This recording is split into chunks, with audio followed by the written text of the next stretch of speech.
கூட்டாட்சி கோட்பாடே இந்தியாவுடைய வலிமைன்னு இன்னைக்கு நாட்டுக்கு தேவையான நாடு முழுவதும் பேசப்பட வேண்டிய கருத்தை இந்த கருத்தரங்கத்துக்கு தலைப்பா வச்சிருக்காங்க. கூட்டாட்சி என்ற சொல்ல இன்னைக்கு ஒன்றிய ஆட்சியாளர்களுக்கு அலர்ஜியா இருக்கு, அலர்ஜியாவும் ஆயிடுச்சு. மாநில உரிமைகளுக்காக பேசுறது அவங்களுக்கு பிடிக்கல. ஒன்றியத்தை ஆளும் பாஜக அரசோடு எதிர்ச்செய்கிற தன்மையால அதிகமாக பாதிப்படைகிறவங்கள முதன்மையா இருக்கிறது நானும் நம்ம சகாவு பினராயி விஜயனும் தான்.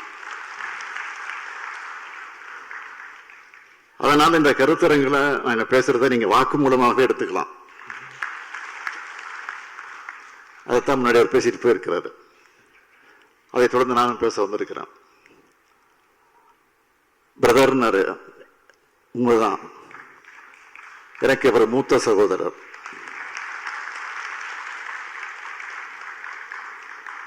நமது அரசியலமைப்பு சட்டத்தின் முதல் வரிய பல்வேறு மாநிலங்களால் ஆன ஒன்றியம்தான் இந்தியான்னு தெளிவா குறிப்பிடப்பட்டிருக்கு. அதனால்தான் ஒன்றிய அரசுன்னு சொல்றேன். சட்டத்துல இல்லாததை நான் சொல்லல,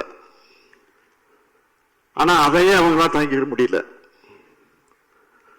அதிகாரம் பரவலாக்கப்படணும் என்பதை அவங்க விரும்பல என்பதோட வெளிப்பாடுதான் அவங்களுடைய கோபம். திராவிட முன்னேற்ற கழகத்தை பொறுத்த வரைக்கும் மாநில சுயாட்சி என்பது எங்களுடைய உயிர் கொள்கை. பேரறிஞர் அண்ணாவும் தலைவர் கலைஞரும் வலியுறுத்தின கொள்கை அது. பேரறிஞர் அண்ணாவோட உயிர்னு சொல்லப்படுகிற இறுதி கடிதத்திலேயே கூட்டாட்சி தத்துவத்தை மக்களுக்கு கற்றுத்தரணும்னு எழுதி வைத்திருக்கிறார். 1970 மாநிலத்தில் சுயாட்சி, மத்தியில் கூட்டாட்சி அப்படின்னு தலைவர் கலைஞர் அவர்கள் முப்பெரும் விழாவில் 50 முழக்கங்கள் ஒன்றாக அதை உருவாக்கி கொடுத்தார். அது மட்டுமல்ல, தமிழ் சமுதாயத்தை காக்க, இந்தியாவில் உள்ள தேசிய இனங்களை காக்க, இந்தியாவில் உள்ள மாநிலங்களின் உரிமைகளை காக்க, இந்தியாவில் இருக்கிற மாநிலங்கள் சுயமரியாதையோடு வாழ அந்த தீர்மானம் ஒரு முன்னோடியாக விளங்கி கொண்டிருக்கிறது. அது மட்டுமல்ல, உறவுக்கு கை கொடுப்போம், உரிமைக்கு குரல் கொடுப்போம்னு 1974 சட்டமன்றத்தில் மாநில சுயாட்சி தீர்மானத்தை கொண்டு வந்த போது முழங்கினார். மாநில சுயாட்சிக்காக, இந்திய அளவில் கூட்டாட்சிக்காக நாம தொடர்ந்து போராடி வருகிறோம். ஆனா இதுக்கு எதிரான பாசிச அரசா ஒன்றிய பாஜக அரசு இருக்கு. மாநில அரசுகள் டெல்லிக்கு காவடி தூக்குற நிலைமையை மாற்றி அதிகார பகிர்வுக்கு வழிகாட்டுறதுதான் தன்னுடைய அணுகுமுறையா இருக்கும்னு சொல்லி பிரதமரான நரேந்திர மோடியுடைய ஆட்சி தான் மாநிலங்களை அழிக்கிற ஆட்சியா, மாநில மொழிகளை சிதைக்கிற ஆட்சியா, பல்வேறு தேசிய மக்களை ஒழிக்கிற ஆட்சியா, பல்வேறு பண்பாடுகளை கொண்ட மக்களோட நம்பிக்கைகளை சிதைக்கிற ஆட்சியா, அரசியல் சட்டத்தால் உருவாக்கப்பட்ட அமைப்புகளை டம்மியாக மாற்றி ஒற்றையாட்சி தன்மை கொண்ட பாசிச ஆட்சியா இன்றைய பாஜக ஆட்சி நடந்துகிட்டு இருக்கு. ஒரே நாடு, ஒரே மதம், ஒரே மொழி, ஒரே உணவு, ஒரே தேர்தல், ஒரே தேர்வு, ஒரே பண்பாடு என்ற ஒற்றைத்தன்மை ஒரு கட்சியின் ஆட்சியா முதல் அமைஞ்சு ஒரே ஒரு தனி மனிதரின் அதிகாரத்தை குவிக்கத்தான் அது பயன்படும். பிறகு அந்த தனி மனிதர் வச்சதுதான் சட்டம், அவர் சொல்றதுதான் வேதம். அவரால் அங்கீகரிக்கப்பட்ட சிலருக்கு மட்டும்தான் அதிகாரம், அவரால் ஆசீர்வதிக்கப்பட்டிருக்கக்கூடியவங்களுக்கு மட்டும்தான் நிதி மூலதனம் ஆகிடும்.